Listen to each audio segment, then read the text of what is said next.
Meow, my friends. Christmas Eve took a tragic turn in Afghanistan's Paktika province as Pakistani airstrikes rained down death and destruction in the dead of night. When visions of sugar plums should have been dancing in children's heads, bombs fell on the Barmol district, turning the villages of Laman and Merg Bazaar into a nightmare before Christmas. At least 46 people, mostly women and children, were killed in this festive display of firepower.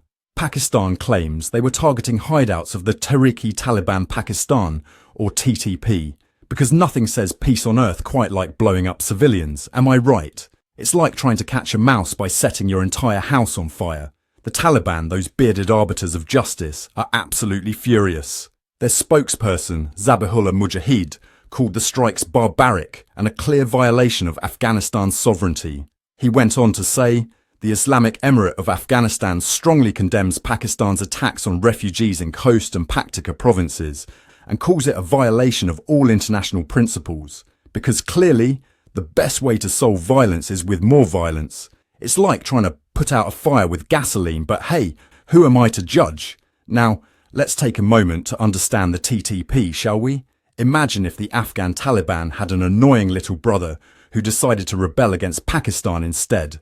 That's the TTP in a nutshell. Formed in 2007, these charming fellows want to overthrow the Pakistani government and impose Sharia law, because apparently one fundamentalist regime in the region just isn't enough. They're responsible for numerous attacks in Pakistan, including the devastating 2014 Peshawar school massacre. It's like they're competing for the most likely to ruin everyone's day award. But here's where it gets really absurd, my friends. Many of the victims were reportedly Waziristani refugees, so these poor souls fled violence in Pakistan, only to be killed by Pakistani bombs in Afghanistan. It's like a tragic game of geopolitical ping-pong, with human lives as the ball. One family in Laman lost 5 members in a single strike. I guess they didn't get the memo that home for the holidays isn't supposed to be taken so literally. At the heart of this mess is the Durand Line, that imaginary border drawn by drunk British colonials over a century ago. It's about as respected as a cat's personal space. Established in 1893, this 640-kilometre line cuts right through Pashtun tribal lands, because nothing says stable border quite like ignoring ethnic demographics. The Taliban doesn't recognise it, Pakistan insists on it, and the people living there are caught in the middle, wondering why their lives are being dictated by a line on a map. It's like trying to herd cats, if the cats were armed and had centuries-old grudges. Now, let's talk about the brilliant minds behind this strategy. Pakistani officials, speaking anonymously, because even they're embarrassed by this nonsense, claim these airstrikes are necessary to combat terrorism. Because nothing says counter-terrorism quite like creating more orphans and widows, right? It's like trying to cure a headache by hitting yourself with a hammer. One official stated, "The strikes targeted TTP militants," conveniently ignoring the fact that their precision strike managed to miss the militants and hit civilians instead. Bravo, gentlemen. Slow clap for you. Meanwhile, the international community is watching this unfold like it's a particularly gruesome episode of a reality TV show.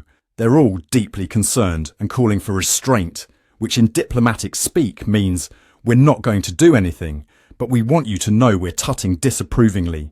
The United Nations, in its infinite wisdom, has urged both sides to engage in dialogue, because nothing solves decades of conflict quite like a good chat over tea and biscuits, right? The technology behind these strikes is supposedly cutting edge. Drones and precision-guided missiles, they say.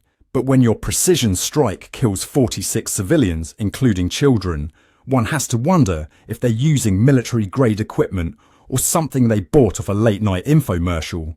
Tired of those pesky civilians ruining your military operations? Try new and improved Precision Strike's trademark, guaranteed to hit everything except your intended target or your money back. And let's not forget the economic impact of all this.